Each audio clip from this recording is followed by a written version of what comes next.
Well, we had 40-mile-an-hour gusts last night,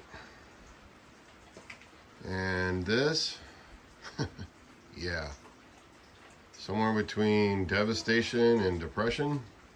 The farmer in. Liddell. The farmer in. Liddell. Hi-ho, da dirty do, the farmer in. Liddell. We're gonna have a fun weekend. I guess I should be grateful that right there is the only contact. Get in there with.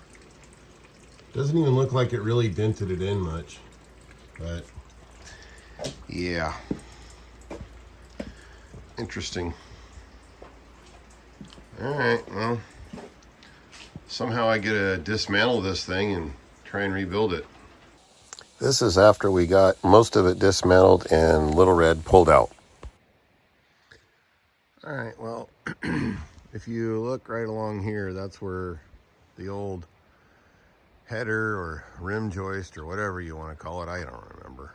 Anyway, that's where it was. There's 2x4s that were tacked up on there to set it on, probably just to aid in getting it up there. But anyway, I think what I want to do is drop the header down to where it sits right on top of that kind of turquoise color, maybe a little bit higher, but basically what I want to do is bring the roof out from right here to that edge, and then the same on the other end. I might actually go out further because down on this end it's kind of makeshift, but I've got these cinder blocks down here and then 2x12 sitting on it, and then I can run stuff out where the lawnmower's sitting to do like oil changes and stuff. And well, you can't really see it very well, but basically the end of that kind of goes over to the edge of the building, and that would be directly underneath of that. So if I carry it out at least to that point, I would be able to put the tarp thing over the top of this during the winter or whatever, and it would just come straight to the edge. You can see where this 2x4 was going down. That was to the front of the lawnmower. I don't know if that contributed to the thing blowing down or not, because the wind was coming out of the southwest blowing this way, so that would have been protected by the building. But anyway, another thing is I don't really like where the door is, and that's not a load-bearing wall. That would be this wall and the one on the other side. So there is a window there. I'm not sure if there's much of a header over it, but anyway, trying to figure this all out. Any that I come down on this side, I'm going to have to come down on that side because the roof wasn't that steep anyway. And I don't want it to be like super low. Want to be able to get like the truck or something like that backed underneath of there without it being crazy low. Now's the time to changes if I'm gonna. Well, we got all the mess cleaned up out here in front of the shop, garage, whatever. It's all piled up over there now. And I was just gonna try and put the roof back up, but yeah, I'll show you something here in a minute. Anyway, this needed to be painted about 20 years ago, I think, but anyway, it's got other issues. We'll go inside and I'll show you what some of them are.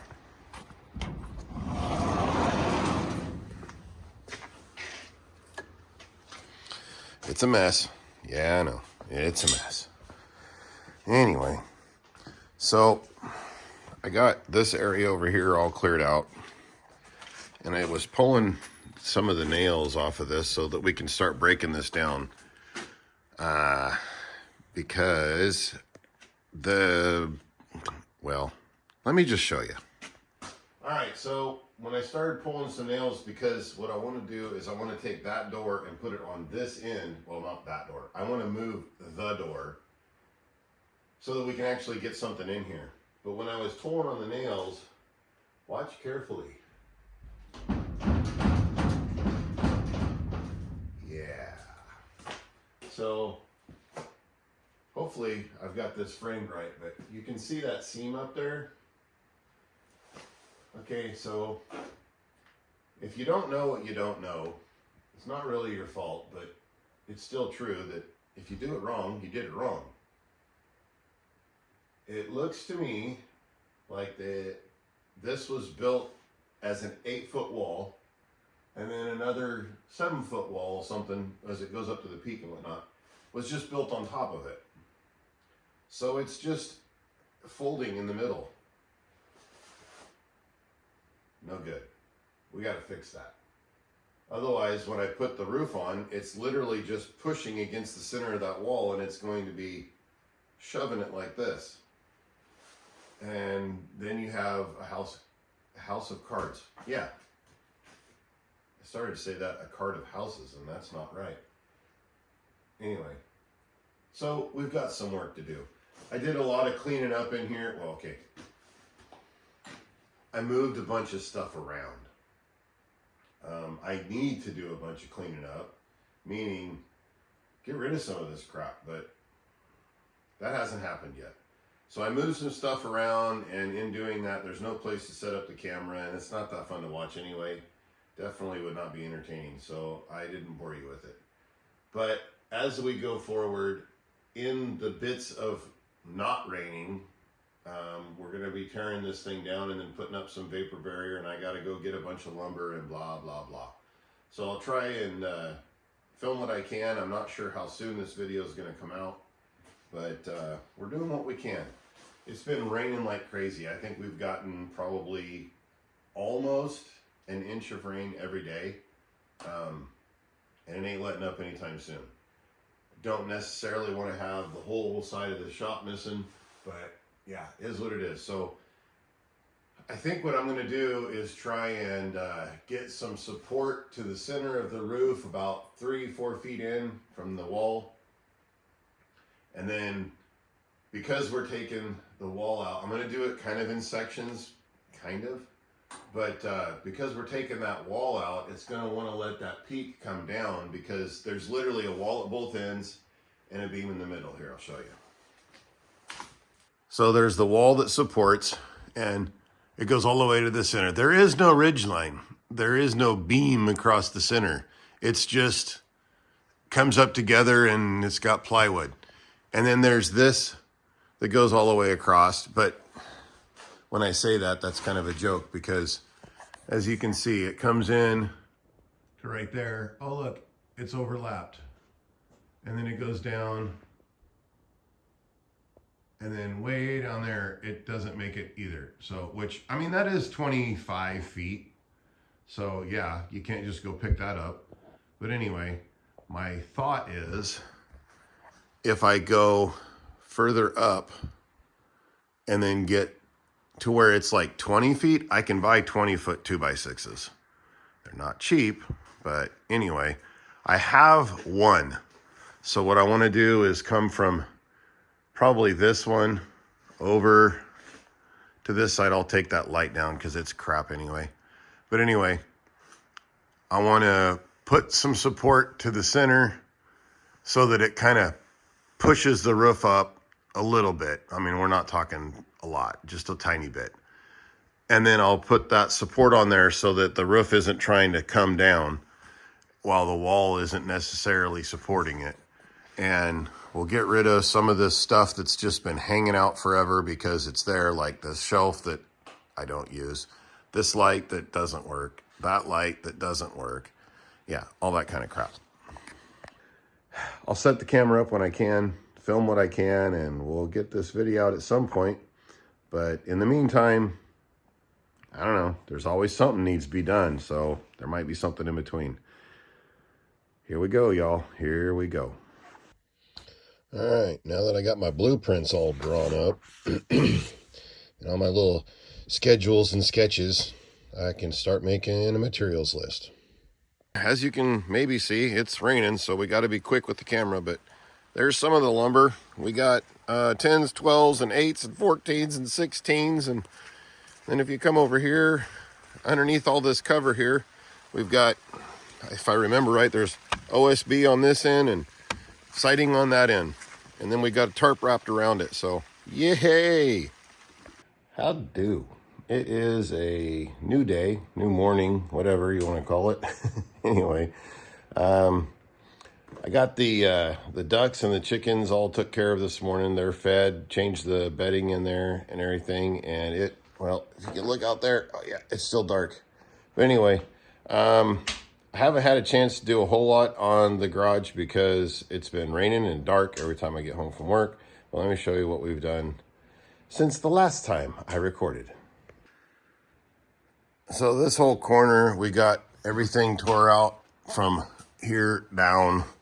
And then you can't really see it very well, but, you know, in there, yeah, you can't see. Anyway, there was like, we'll pretend this is the corner. There was a square that was missing out of the concrete because they built this as a pole barn and then poured it in between. And then I got vapor barrier put up. That is where the header panel for the garage door is going to go. And I went ahead and put a 2x6 in instead of a 2x4. So that the slider door will actually bang up against this here. Every bit of all this is going to come out. But I'm doing it kind of a little at a time. This post I've wedged up in the ceiling there, and it's down on the floor. And then I used a sledge to pound it over to help kind of support the ceiling. I probably already said that once, but I'm recording over a few different days, so you'll have to forgive me. Anyway, and then this monstrosity, that's a 21-foot 2x6 that's going to go from this side over to that side, and later will become a shelf loftish thing. All right, it is currently not raining too terribly, but this down here is a 2x12, and then that is a 2x10 that's on top of it, and then of course this is all concrete that will support the new post that will then eventually connect, and we'll put the carport back up at some point. Not today. But it's been raining off and on, and cameras and rain, yeah, they don't go together. So we'll pick this up as best we can, as often as I can. I'll try and show you a little bit better what's going on. This is that corner I was showing you earlier. A little bit of a form right there, but yeah. And then we put down pressure treated and lagged it into the ground and all that. But yeah, we're getting there, guys. Slowly but surely.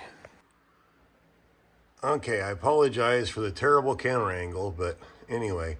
So what I did is I measured from the floor up to this beam. And of course it's covered up so you can't see any of the lines right now. But I measured out from the wall so far, and then scribed a line, and then measured up from the floor to try and get this level. And then I set this lower 2x4 right here at one of those marks. And then this one is just to keep this leg from falling, because yep, that screw right there, it is not in. So this side is literally floating so that I could go to the other side and raise and lower it to where I hit my mark, and then check it with level, and then it's got a bunch of screws in it. So now we're going to come back over here and do this. And I'm sorry about the stop and start thing, but there's really just, there ain't a whole lot of room to set up a tripod. And if I did, you'd be directly underneath of the beam, and that seemed like a bad idea. Now that we've got it a little more secure, maybe. But we'll get a whole gob of screws screwed into that. And then I'm going to put a 2x6 from the floor up to right there in that peak, kind of like I did with this big one here. But we're going to put it in this peak, and it will be on the inside of this 2x6 that stretches across, and then that'll help keep it from getting all waggly. And then also that will help support it in the center, because I'm going to use this as a little loft to store light things. Not a bunch of car parts, light things. It's going to have to be stuff like, I don't know, totes with the Christmas stuff in it, or whatever. Things I don't need to get to very often, because it is, let's see, I think the measurement I put up there is 113 inches. So it's over 10 feet off the ground. So yeah, I'll be the one getting it. Liddell's not real big on climbing up on ladders and stuff, but it'll be a substantial shelf. But that's a big span, 20 feet. Well, okay, so technically not 20 feet. It'll be like 10 and a half feet to that center post, if you want to call a single 2x6 standing a post. But We'll get a little further along and then I'll bring you back. Maybe when I got more room. That's a nice little jewel we found buried inside the wall. I'd say, yeah, it was it was time this had some rebuilding anyway, huh? Okay, we've got it basically to the halfway point pulled apart. I moved that big 4x6 to just right next to the wall so that I got support here. And then again, there's that 2x6 that is about 3 feet. Sorry, trying to get the light better. So the one interruption that's always worth stopping for is what? Lunch. Look at that. Look at that. Well, I got the header panel over the top of what will be the new garage door and all the framing above it, and cleared out another 4 feet worth of yuck, nasty insulation. That stuff's just gross, guys. That's part of why it's taken so long. The rain isn't helping, but also I have to destruct all of the stuff. It's nasty. There's, insulation that vermin have got into and all that kind of thing. So the mice are in there and they make a mess of everything. There's mud daubers everywhere and dry rot, termites and all that crap. I mean, I haven't seen any live termites, but you know what I'm saying. I showed you that piece of wood yesterday. Ugh. Anyway, so taking it apart makes a horrible mess. And then I got to clean up the mess so that I can have a clean space to build stuff or work on, or literally put the boards down. You don't want to put it over the top of a bunch of crud. Anyway, so we'll get back at it. Here we go.